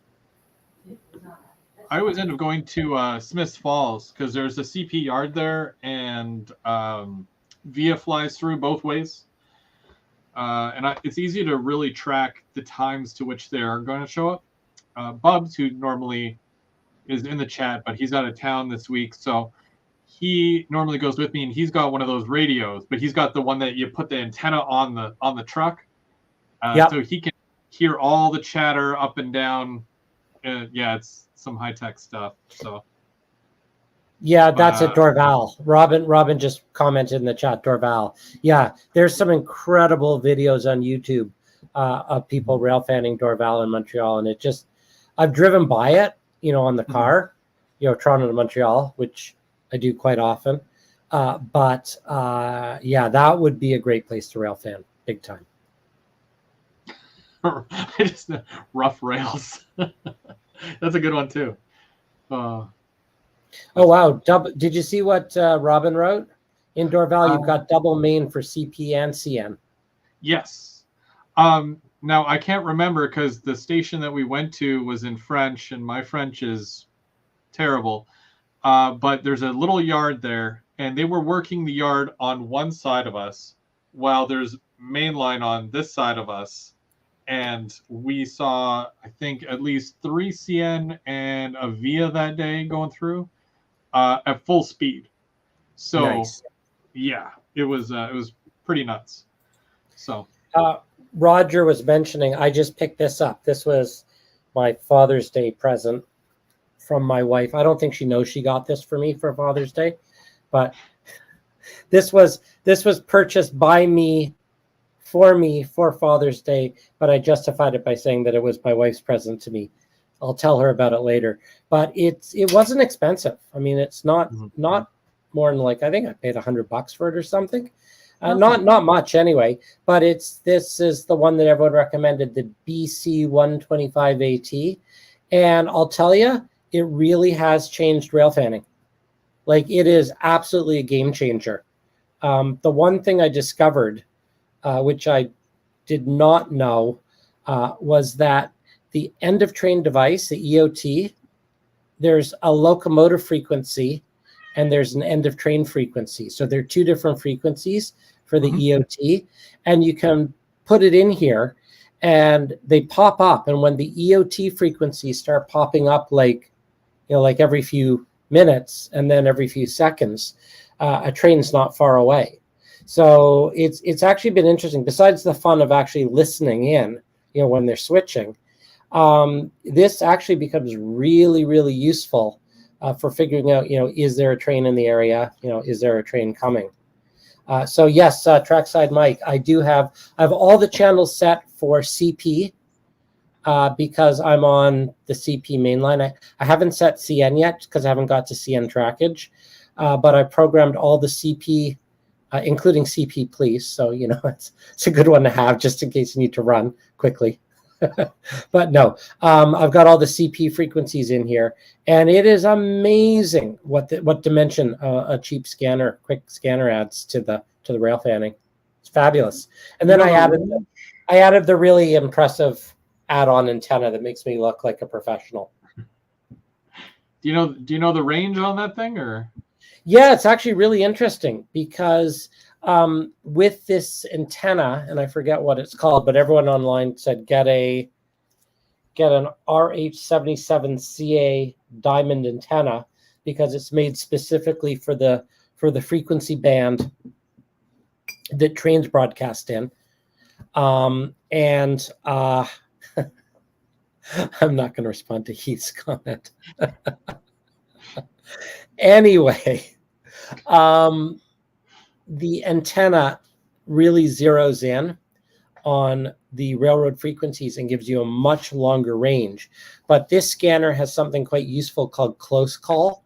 And if there is a frequency within literally a couple hundred feet, it takes priority and it will sort of muscle in over all the others.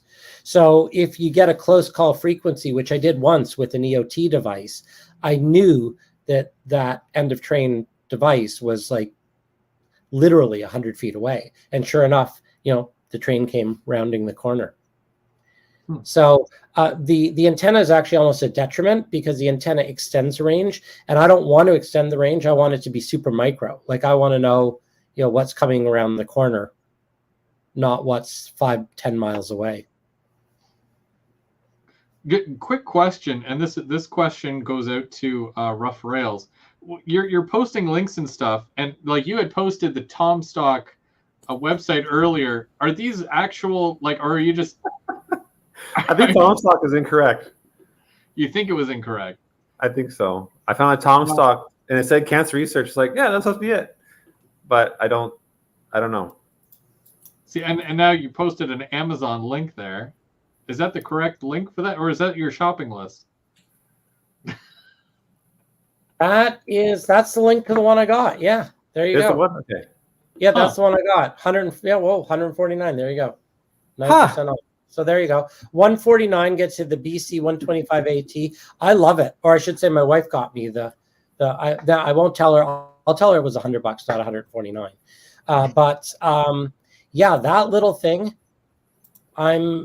It's a lot of fun to go out with that. And it certainly, when you're standing around there wondering what's coming around the corner, which is really I think that rail fanning in a lot of times is much like fishing. You're sitting in the boat waiting for the fish to bite. So how does the scanner help you not sit around waiting for it then? That's what I'm trying to. Someone else has a scanner and they said get a scanner mark, but I still don't see the benefit. Okay, so the benefit for me, and I'll be honest, I've got the drone, and I need to know when I'm putting the drone up, right? Okay. So for me, yes, you can stand there and a train either goes by or doesn't go by. But if I'm going to put the drone up, it's really nice to know if something's coming down the pipe, in 5 minutes or whatever. Okay. So that's the most logical thing. It's also a lot of fun. So if I'm standing in spot A and I listen on the chatter, so if I'm in the Lambton Yard, I heard the other day that there was a train clearing at Scarlet Road. I know where Scarlet Road is. So it helps me sort of connect the dots. So if I'm here and I just heard there's a train here, then chances are there might be something going by me. So it gives me, rather than sort of standing there wondering, it's kind of like, when you're fishing, you can be fishing and then the professional fishermen have the depth gauges so you can see that there are actually fish under the boat. Yeah. This actually shows me that there are fish under the boat. Okay. So it gives me a sense of what's in the neighborhood. Plus, it's really fun to hear when they're switching. Like, the thing that amazes me about railroading is it's really tough work. Like, my hat's off. Anyone who's actually a real railroader, we play, and I'm constantly learning. But, these guys work hard, and what they do is amazing. So to sort of have a window into that world, and listen in, I find is endlessly fascinating. Now, Heath is asking, what scanner would he get for NYC? And personally, I think that you don't need a scanner for NYC because you guys literally have a saying, busier than Grand Central Station. So I'm sure if you go to Grand Central Station, it'll be pretty busy, right? I just my 2 cents. But I don't know if there is a specific one. Could that be used technically anywhere? You just pick up whatever frequencies technically? Yeah, and there is. It's interesting. When I got the scanner, the first thing when you start it is you press 1 for United States and 2 for Canada. So it is smart enough to know, I guess, in the logic that there's certain bands, like there's a police band, and then there's a fire band, and then there's a civil aviation, military aviation. So there are 5 or 6 preset categories. And I believe that they're Canada and US. So I think, railroading is 168 to 174 or whatever. They set out these band frequencies, BAND, not BANNED. So they set out these bands of frequencies. Now, the scanner is smart enough to know what those bands are and I guess adjust them for Canada or the US. My understanding is, provided it's an analog band, it's an analog broadcast, and more are going to digital. So your police, your fire are typically digital and encoded. So you won't pick it up with these. These just pick up the stuff floating around that's not encoded. But yeah, you can pick up anything. I picked up civil aviation. I picked up 1 military aviation. I suspect if you were sitting outside at the runway at Trenton, you'd get a lot more, military aviation. I'm right near the Toronto Island Airport, so I get a lot of civil aviation. And yeah, as Roger's saying, there are lists of all these channels on the internet. So I just typed in CP frequencies Toronto, and there was a list of about 10 frequencies that I could just pop right into my scanner. So if you just typed in, I mean, Heath could do that right now. You could Google, Amtrak frequencies, New York City, and I'm sure there's a whole list of them. Oh, cool. Yeah, that would be neat. Yeah. And when you come out this way, because I'm not sure if you'll be coming out this way, but if you do come out Oh, this for way, sure. Oh yeah. let us know. We'll take you to some spots. I know a couple of spots around here. And, Yeah. No, it's that's on now that the summer's here and the price of gas is falling. There'll be road trips. Speaking of that, Mark, I think we need to have a meeting right now. Like, we need to have a meeting right now. We need the entire team here, and we need to talk this thing out. I'll get serious here. 1 second here. Are you changing back to handsome, Mark? Okay. You're fine. All ears. So, but we can't have this meeting without the entire team here, right? Yeah. Okay. We're gonna bring in Don't, a third. don't tease me. Don't tease me. It's a half tease, not a full tease. It's a Tim tease. Hello. Oh. I'm not Dave. Tim. More handsome than Martin says too. Ooh, yeah. Yeah. Only you. That's more advertising there than what the promo is going across the bottom of the screen right now. That's some advertising right there. Wow. Okay. Well, hello, Tim. Hello. Hello. How are you? I'm good. How are you? I'm doing well. I How are you? saw Bernard. I've been watching since the beginning, and yeah, I was missing out. I had serious FOMO because Bernard's in the stream. FOMO, fear of missing out. We know that one. He's too young. Let's get rid of him. He's using acronym. I decided I would invite myself to the party. So hello. No, that's fair. That's fair. This is the Beard Club for men, and we're calling our first annual beard meeting, and I'd like to welcome everybody. Oh, thank you. That's about it. That's all I had. Thank This was not on my list, Tim. You can't do this to me. Now I don't know what to do. Did you have one of your kids with you? No. My Oh, kids went to bed, and my wife went out. So I thought, well, I have nothing better to do. I mean, Yeah, scanner on. Yeah, scanner on. I was like, oh, the show's tanking. I better go save it. Basically. He's our lifeline. We had to bring in that young blood. You want to tell us about your experience this past month at Otter Valley Railroad when we all got to meet and I got to see you for the second time ever? Absolutely. Yeah, no, it was a blast. It was bigger and better than I expected. I had high hopes because, you always want things to turn out as good as possible, especially like something that you're organizing or helping to organize or whatever. But I was blown away. Let's put it that way. We got there and there was a couple people there. Mark was there and Trackside Mike and Sean. They were all out in the parking lot making a video. And I thought, okay, cool. There's 3 people here. Awesome. And then we went inside and it was just a sea of people. Just like, I don't know, probably like 40, 50 people there. And not everybody was there all at the same time too. So it just kind of cycled through the day. And yeah, it was a lot of fun.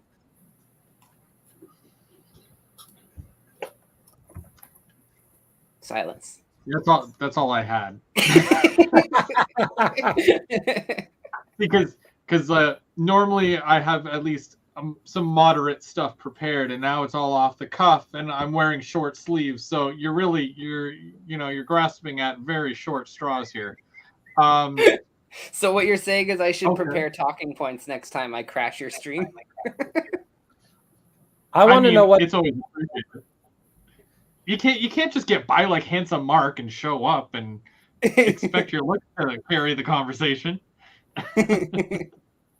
What's in the background? It's all there's a lot of fancy knobs and dials and lights. That's a clock. That's just a clock. No. A lot clock. One battery. Oh, talking to Tim. Oh, It's sorry. just the worst angle I could possibly come up with, but I wanted to sit at my desk and be comfortable. So there's some Hot Wheels in the background, and some hats, my work table, and some camera gear, and a giant number 2. Oh yeah, What does the there's a number giant 2 number 2. represent? That was from a photo shoot that I did for my daughter's 2nd birthday. So it's just a giant 2. Mm. Nice lighting. Yeah, that's neat. Oh, thank you. And then in the very back where it's green, I have yet to paint it a more respectable color. I don't know who painted it that color and why, but it's green. And that's where my layout is. So I need to paint the walls before I ever show my layout back there, because it if the sky is that color, we should be worried. Oh, for sure. I talked about transitions. I just want to do a quick shout out for anybody who has missed this, but or is just joining us now. Use promo code PEOPLE15 for 15% off at miniprints.com, starting now through July 4th. That's only good for People minifigures, but that does not include Mini Lionel and Mini Bruce. Go grab your minis today. Go get them. Go get them all. They're awesome. Get 'em. Did you get see 'em. that? Did you see that Randall Ellison has got your first stream sponsor? I'm not sure. Where do we see this? This stream is brought to you by Just for Men hair gel. I think it should be Just for Men beard gel. Yeah, did they have like beard oil or I use anything like that? I think use an they oil should. that smells like Christmas. Peppermint and stuff. It's great. Oh man. So Robin's So this is asking Robin, it's 15. 15% off. Refer to the promo going across the bottom of the screen.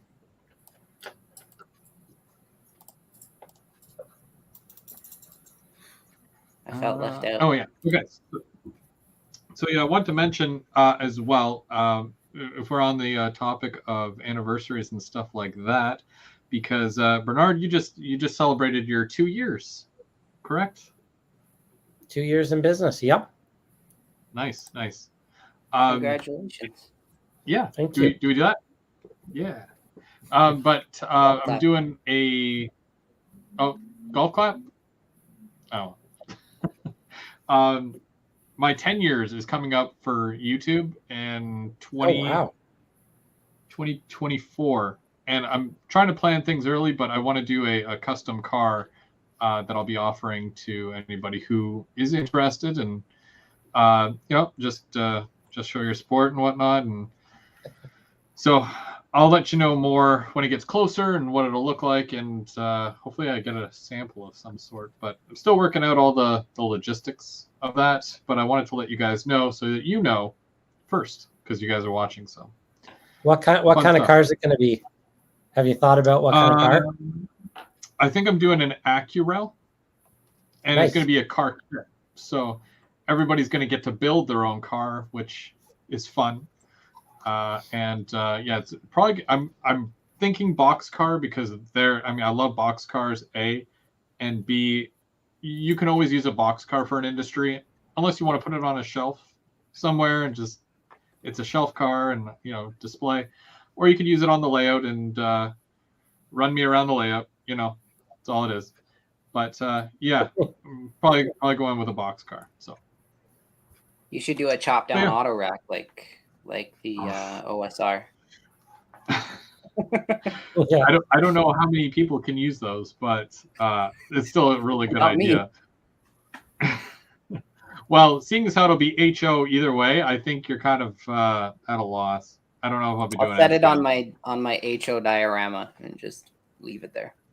Well, there you go. See, or you could take it over to your brother's because your Yeah, brother there has you an go. HO. That'll work. So that'll be all right. Well, Heath has taught us one thing, is that you can model all the scales at once. That's true. That's true. That I sounds tried chaotic. doing end scale for a bit there, but it was really hard on the eyes. So I wiped that from my streams. I've seen some people use, if they have HO, they use N scale as forced perspective, Yeah. which is pretty cool. You just have like N scale way off in the distance along the wall, and it makes your layout look even deeper. Just when you thought that modeling one scale was expensive, model more than one scale at a time. Exactly. Minicon. I like that. Minicon coming soon.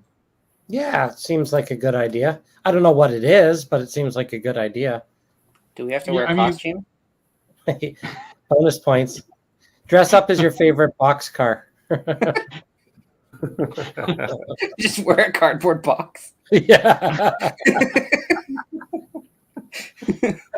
That reminds me. I saw a video, it was a joke video one time where somebody, as a Halloween costume, they made a Thomas the Tank Engine, and they wore it, but then they what do they call vaping? They vaped into a tube, and it came out the smokestack of Thomas. So it That's literally awesome. looked Brilliant. like a steam locomotive.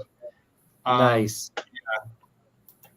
I'm not a big smoker, so it's something I couldn't get away with. But yeah, for those who smoke, you could always become a Thomas. So, but yeah, so we'll definitely, as the days go on, we're gonna get closer to finding out what we're doing as far as next year's meetup. And I don't know if MiniCon is going to happen this year, or if you want to make that a part of next year's thing, or whatever you want to do. If that's going to be your thing. Either way, I'll be there. Just let me know when, and I'll be there with Yeah, bells I mean, on. I don't know whether it's going to be formal or informal, but I know from the chat a lot of people want to go check out Miniature Little Canada. So, I mean, even if we just organize, I know one of the guys involved in that, and he's given behind-the-scenes tours to the local CARM, Canadian Association of Railroad Modelers Group. So maybe guy's named Dave McLean. So maybe we can try and, if we get a group together, maybe he'll be willing to sort of, do a sort of a behind-the-scenes tour. Bernard, were we on the same CARM tour and we didn't know each other yet? Probably. Yeah. Are you a member of CARM? Yep. Did you go to do you remember when the CARM show and the layout tour was in Port Hope? I don't. It was Yes, I probably did about 10 go. years Yeah, ago. yeah. I think I did you go there. Were Yeah, you on that tour? I think so. Yes. Okay, so you've seen I've been brother's to an event at Port Hope. Yes, I've been to a CARM Yeah. event at Port Hope. So you saw my brother's layout and my layout. Okay, I thought you looked familiar. there you go. We knew was each other trying- before we knew each other. I was trying to put two and two together. I'm like, I remember, and funnily enough, the guy who I was thinking of was Bernard, but I thought he looked different. But maybe it's just been 10 years.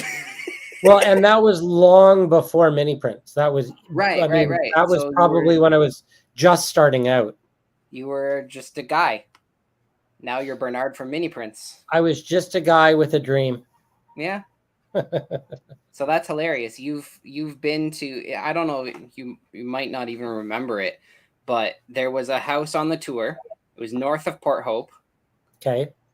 It was an HO scale layout that was about 2,000 square feet, filled the entire basement of a bungalow. Okay. And then in that same basement, there was a small N scale layout. in the back Okay. room. About 4x8. Ringing any Nice. bells? Sort of. I do kind of remember. The problem If you were the guy, you were there for like 3 hours. Oh yeah, that does kind of sound like me. But especially, I mean, layout tours are ultimately fascinating. I used to do the double headers railroad tour every year. Back in the day when we would go into other people's houses uninvited. And I do have to say, I do remember some of them, but I have the world's worst memory. And pretty soon, like, they all start mashing into one giant layout, and then you have to try and remember, is this the one with that, or is this the one with that? So I do apologize. I do kind of, but I've seen some amazing layouts, and I do love the layout tours. I have blogged about some of them, so I'd have to go back and look at some of my blog notes and see if I have pictures, because I usually take pictures. So I bet you if I went back and figured it out, I could find pictures. Oh, please do that. That would be awesome. Okay, I'll look. That would be so cool. I think it was 2013. I think. Weren't you saying, Tim, that there was a guy named Bernard going around the layout asking why there was no beavers on the layout? Yeah, I think so. Yeah. And an idea was born. That was probably it. Yeah. He looked around. He was there for 3 hours because he was trying to find a beaver, but he couldn't find one. Gentlemen, I think I'm slowly going to turn into a pumpkin. A pumpkin? A pumpkin. Is it like your HO steel pumpkins that light up? I can turn anything into a reference here. I'm gonna unfortunately need to get going in a minute, but I'm gonna go live coming up on Wednesday, and if anybody wants to sort of think of tough questions or join me live coming up this coming Wednesday at 7. If anyone wants to heckle or have ideas or just jump in for some silly fun, please do. 7 p.m. You're gonna Eastern. regret that. I hope so. I've now learned how to, thanks to M&M Rails, I've now learned how to change my name often in StreamYard. So I now know what to click on so that I can just sort of, figure out, what I want to be known as next. Dun, dun, dun. Well, it's really neat. I really appreciate you coming out tonight and talking with us, and it was great meeting you in person as well. It's been an exciting, and So we're planning next year's meetup. We're planning a trip to Ottawa. We're planning MiniCon. Heath is coming to Toronto. What else have we decided? It's been a productive hour or two. As soon as he said he was coming to Toronto, I couldn't stop thinking about that dumpster fire. I'm so worried. He's gonna be covered in maple syrup. They won't let him in. Don't worry. Hide your trains, guys. Hide your trains. They won't let him in. They'll turn him away. You keep saying that, but I'm worried. I'm really worried. All right. Apparently, MiniCon might be a Hasbro trademark, according to the chat. So really, I don't know. I'll go Google it. There might have to be. That sounds like a good thing. That sounds, that's right up there with Handsome Mark. I think that needs to be a thing. All right. Well, we'll figure it out. We'll get the lawyers in the group working on it. If anyone is mini cons. Okay, so mini cons are a race of small transformers. Well, that's fine. I have no plans of coming out with a race of small transformers. So it's simply a gathering of strangely small railroad-minded people. So I think we'll be fine. We're a different business. Unless they're robots in disguise. Oh, Sparky 107 entered the chat. When did he sneak in here? Who let Sparky in? Trying to go I think unnoticed. he caught the light train. Hi, Sparky. When did he jump in here? Just He's threatening to go far north if Heath comes to Toronto. All right. Well, on that note, any lawyers in the group, please figure out this Hasbro thing, and Heath, renew your passport, and I'll see everyone else Wednesday night. Thanks again, Bernard. Thanks, Night Bernard. all. Thanks for having me. It was fun. We'll see you soon. And of course, don't forget to use that promo code PEOPLE15 for 15% off at miniprints.com. Now through July 4th, only on People, just Mini People, but that excludes Mini Lionel and Mini Bruce. Go check it out. Guys, what a show. What a show. Yeah. I'm so tired. It's been a long month, and I don't think we're done yet. I think July is going to be another pretty busy month. And Yep. well, what are you talking about? You don't even work now. You're done. Right? You're literally on summer break. I have lots of TV shows to catch up on. Oh, that's true. He's got lots of shows to catch up on. His This DVR. guy just takes the summer off. I wish it was that simple. Oh man. Oh. Okay, I got to go. All right. It's way past 9:15. When's the last time you were up this late, Mark? Oh man. Last year. He doesn't even make it on New Year's Eve. I feel 25 again being up this late. Well, we appreciate you, Mark. Heath, in case you're wondering, 9:15 is Mark's new bedtime. Because normally it's 9 o'clock, but since he's off for the summer, he's extended it to 9:15. He's feeling edgy. And it's only because it takes a little bit longer for it to get dark outside. He's still expected to be home by the time the lights come on, but bedtime is 9:15. That's right. Good He's show, like my guys. kid. He's asking constantly, "Is it nighttime yet?" Because it's not dark out yet. He just doesn't know. Is it nighttime yet?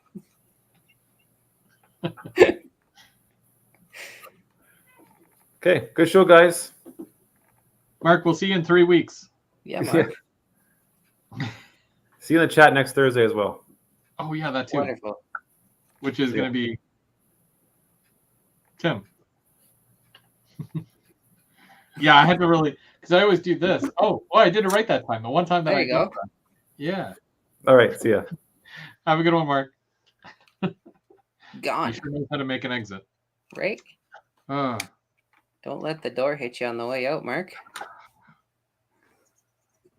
And then there now was you're up next week, right? For Third Rail Thursday? Are you That's aware correct. of Yeah. that? Any 'Cause plans? Any what are my plans? plans? Yeah. I got a whole stack of cars over here from Otter Valley that I need to dive into. Yeah.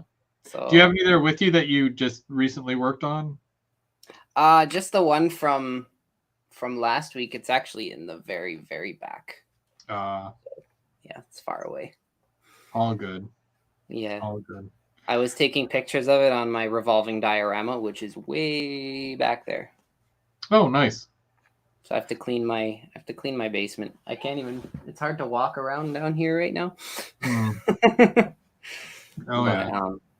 Yeah, I could show you this. This is my pencil holder. Oh yes. I remember that. I thought you sold that one. I thought No, somebody it's for did that. sale. It's for sale, but now I had it out a couple times to take pictures of it, and then it just kind of stayed on my desk and became a pencil holder. So I don't know. I might not sell it. I might just keep it as a pencil holder. We'll see. I'm not actively trying to sell it right now because I don't have anywhere on my website where I can sell inventory yet. I just have like a contact page for right now. Mm-hmm. But we'll see. The only other thing that I wanted to mention tonight was that I did an update to my silver and platinum memberships, the GVO crew. For anybody who is a silver or platinum member going forward, so starting in July, you will qualify for special prizes or giveaways whenever I do that. So I do sometimes giveaways where it involves everybody who just shows up in the chat, but there'll be ones just like last Christmas who only do like I'll do special giveaways just for you guys. And then also every 6 months, so for anybody who has the level 6 badge, you'll get a free poster. You guys have seen those Andy Fletcher posters that I do sell locally for him. He's in the States, but I carry them and I sell them throughout Canada. But I will be giving away some free ones to members of the silver and platinum groups. And also I mentioned earlier that I'll be doing a 10 years of GVO car for those who are in the silver and platinum. You guys will be getting a free car just for being members. So the link should be in the chat, or not in the chat, but in the description. If you want to join, as low as $2 a month. Helps support the channel, and also you get something cool. You get a free poster, and I do group, like I'm going to be ordering like a bulk set real soon, so everybody who is a member will be getting like all the same poster basically. So but I'll pick some cool ones, don't worry. Other than that, that was it. That was like 4 pages of stuff tonight that I went through, and on top of that, it's like, tomorrow's Canada Day. I don't know if you guys noticed, I was doing my whole patriotic thing by flying the flag there. But happy Canada Day to everybody. And of course, like, I don't think I'll be doing... Am I doing a live on the 4th? I cannot remember, because July the 4th, Independence Day, right? Nope, that'll be the Monday. So my next stream is on the 3rd. So if I miss you, and you're in America, happy Independence Day, and thank you so much for watching. Tim, do you have anything for us besides next Thursday? You're going live, which will be on the 7th. I just wanted to answer Heath in the chat because he's asking if there's a toilet seat behind me, so I thought I'd clear that up. That's fair. No, I'm worried now too. There's a high chair behind me because I can't get away from kid stuff. And there is a giant number 2 behind me because I can't get away from kid stuff. Ironically, it kind of looks like a toilet, and you would do a number 2. But either way. There have been times I wish there was a toilet down here, but I can go up a flight of stairs. It's okay. It's not a big deal. Yeah. Well, it's been a fun-filled night. We had Bernard and Mark on earlier, and then you showed up, and then everybody left for some reason. If that doesn't scare you, I don't know what does. I'm just gonna go ahead and say it's because it's getting late, and not because that's fair. That's fair. That's what I'll be telling everybody, anyways.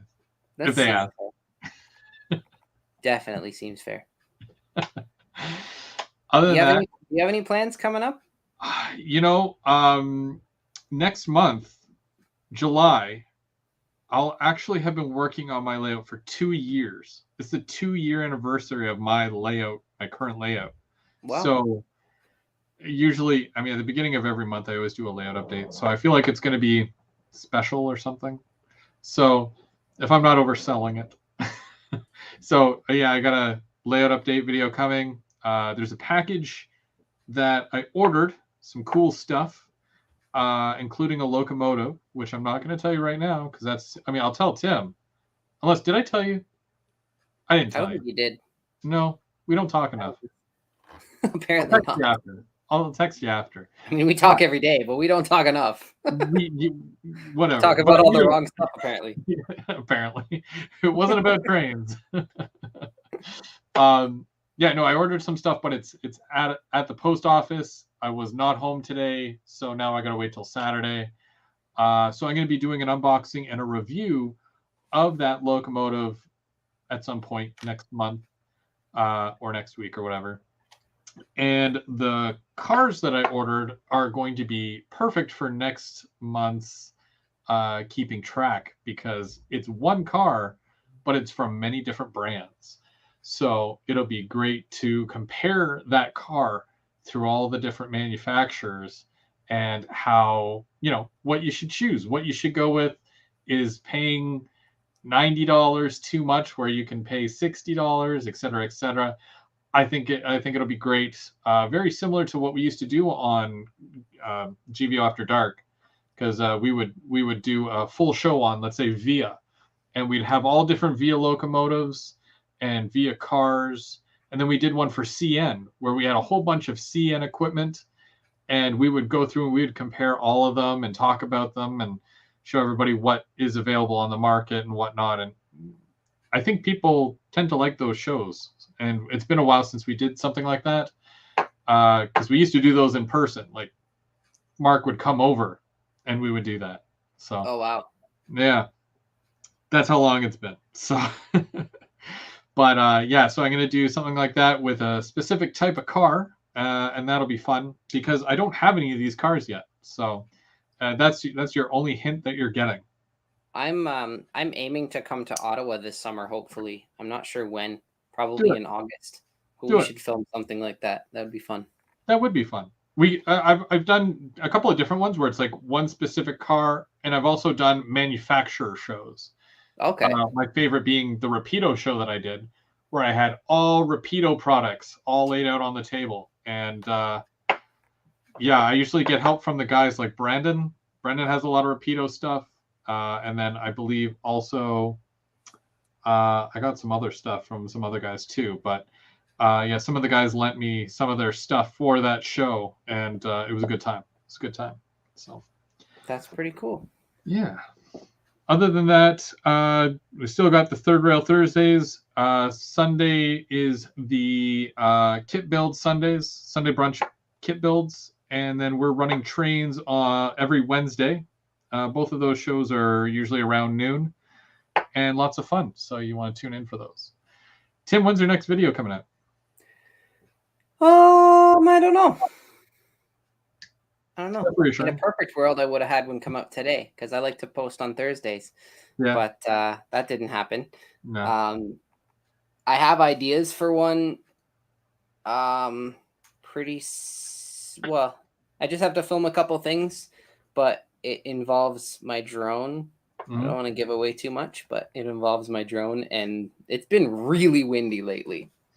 Like really, really windy. So really windy. I haven't been able to fly much because I don't want to crash my drone in a tree. So yeah.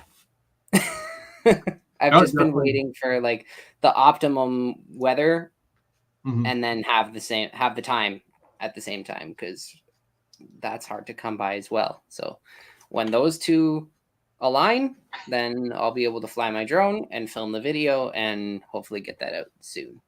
Well, so maybe not next Thursday because I'll be live next Thursday, but the following Thursday, we'll have to see. Which reminds me, I'm supposed to be out of town in August for my week. So, I'll mention it to you later. But I was going to ask you if we can switch weeks in August. But which week is that? I mean, you would technically do the 4th, and I would do the 11th. But I think I'm out of town on the 11th. So if I can do the 4th and you do the 11th. Okay, possibly. I was just trying to think because we want to try and come to Ottawa in August. So I was like, hey, if you're gone the week that we're coming, then that just throws everything off kilter. These are just numbers that my wife sent me, so I don't know how in stone they are. I'll have my wife talk to your wife and we'll do that. Yeah, set it all up. But yeah, so yeah, we'll arrange that. And I think Mike wanted to come out to Ottawa as well. So Mike and I think James said he was coming out this way.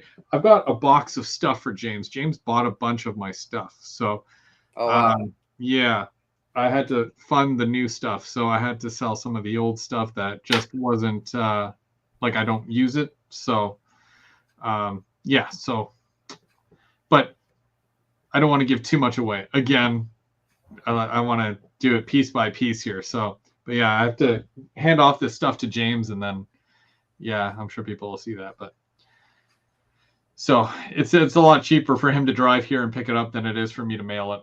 So, especially in this economy, you know, it's tough. Gas prices, shipping prices, you know, you have to pick the lesser of two evils at this point. So. I think it was Curly Express that said it. He commented on one of my videos recently. Who was like, "Man, I wish I could afford the shipping to send cars to you." It's tough right now. It's ridiculous.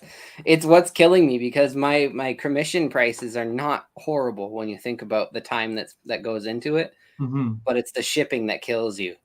Well, I think that's another reason why the show was really good at the beginning of the month, because people were able to just give you the cars.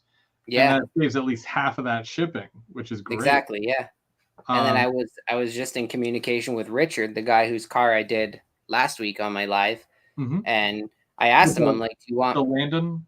Yeah.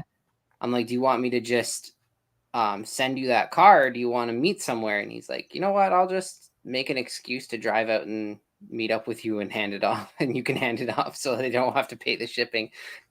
He's like, "I'd rather pay the gas than the shipping." Well, you know what they say, Brampton's not too far from anything, so unless That's he's true. somewhere really far.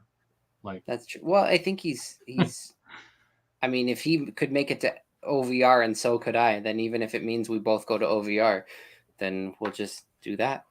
Yeah. Then he can buy another one and give it to me. Well, I'm sure we're gonna make another trip down to OVR at some point. For sure. I'll stop by and pick you up, and I'll drag you down there. So Kicking and screaming, I'm sure. Oh yeah. Oh no, I don't want to go look at cool stuff. Well, yeah, even CP Whiskey Creek is saying that, you know, he wishes he did give you some cars. You know, because he just got some of those Rapido tankers too, so those would look real nice weathered up. Let me tell you. For sure. Do you do a lot of the N scale stuff too, or are you mostly the HO? For which, sorry? For like weathering and stuff. For anything? Yeah. I do all of it. Oh, okay. All of it, because I mean, I started on N scale really, and then HO scale was because of my brother, and then because HO is more popular than N, like Bernard was saying earlier, it's like 80% of the hobby.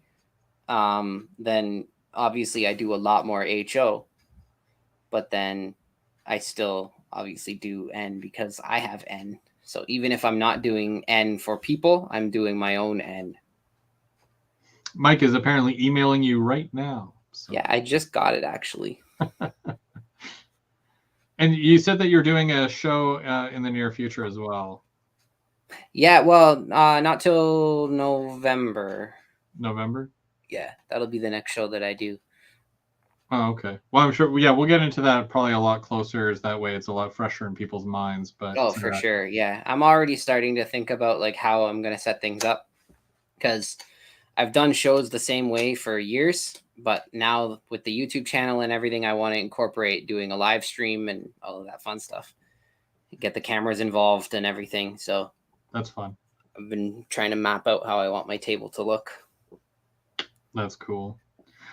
Heath says, "Do you have a local hobby shop we can buy cars at so we don't need to pay shipping in the U?" Yeah, I mean, there's OVR where we just were, and then there's a couple of shops in the Toronto area as well. I have a regular guy from Vegas who sends me cars by the box, and he really wanted an auto rack done, and this was before he decided to ship another box of cars to me, and he said, since you're going to Otter Valley, just buy the auto rack, and then that way I don't have to ship it twice. So I did that. I have it here, and then like 5 or 6 days after Otter Valley, he messages me and says he's sending me another box. So so that works. It's worth it. Yeah, it worked out. If you send one car and it's like, you know, why send one car? Send exactly like 4 or 5, you know, or a whole. Exactly. If you Full make the train. jump and you do like 10 cars, it works out to being a lot better because the shipping isn't that exponential Hmm. compared to like getting all the cars done. Well, after that car that you did for the Train Freak, like I see that there's going to be a lot more cars like that, especially for the YouTubers on the YouTuber side. You did one for me that I love, and now even Heath is like, I need one. So I need a humanity or a human city boxcar. So Oh, absolutely. I and would love to do that. he has all scales. So And I've done cityscape graffiti before, so I can envision the car already. Like he's working overtime. I did actually. I wish I had a picture of it. I probably have to hunt it down, but it was taken with like a flip phone, so it's terrible picture quality. But I did an O scale articulating auto rack once, and I did the whole length of the car in a cityscape. That's sweet. Like all kinds of buildings all the way down, and then in the middle of the car, I'd graffitied cityscape. That's It was cool. pretty cool. Yeah. Took forever. All right. Well, I've been going for 2 hours. I'm not looking to break any records tonight. I can't break my own record, anyways. Yeah, that sounds fair. I mean, I have to do dishes and such as well, so. Chores. Chores. Yeah. Now that the kids are in bed, I can be productive. That's true. Well, this is productive. You're hanging out, you know? Depends on who you ask. If my wife comes home and I haven't done the dishes yet. That's true. Oh, what'd you do? Oh, I joined the stream without telling you.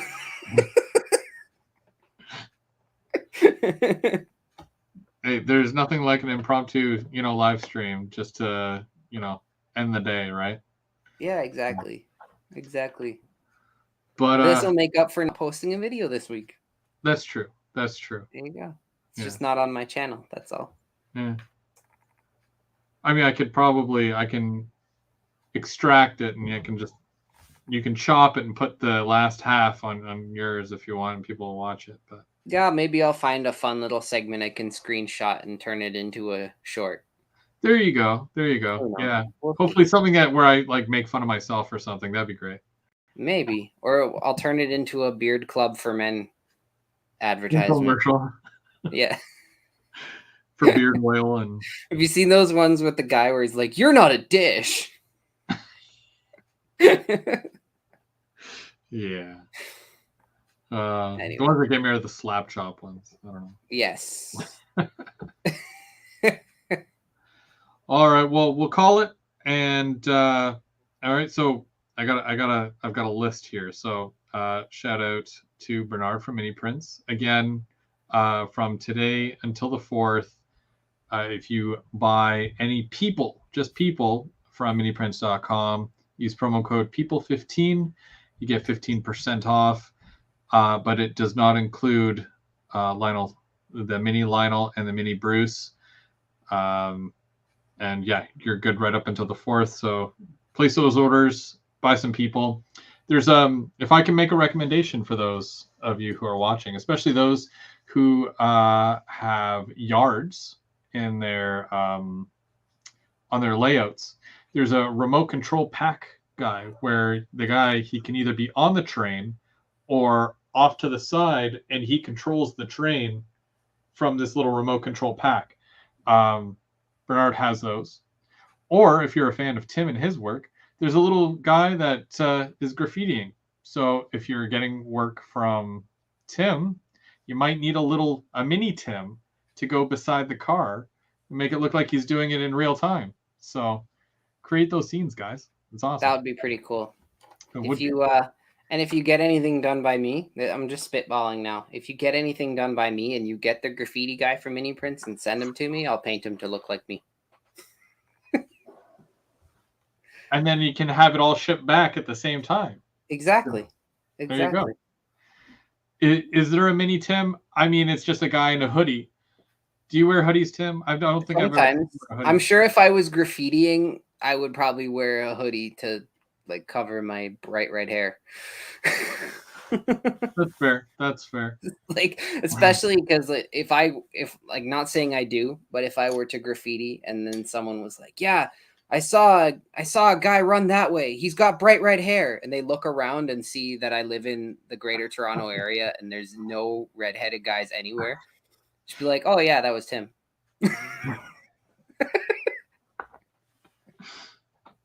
On that note, there's also Mark. Mark was also here earlier, and Mark is always a blast. And then you showed up, and you're also neat. So shout out to all you guys, and then everybody who was watching today. Everybody who watched Keeping Track, and then stuck around for GVO After Dark. Guys, that's it. That's another month in the bag. I'm so tired, but we're gonna keep going. So until Sunday, we'll see you Sunday, and then we'll see you over on Tim's channel, Third Rail Thursday. You guys have yourselves a great night. Go get your minis, and we'll see you guys real soon. Sounds great. Have a good night, Right. guys. Have a good night. Happy Canada Day. Happy Canada Day. A. A.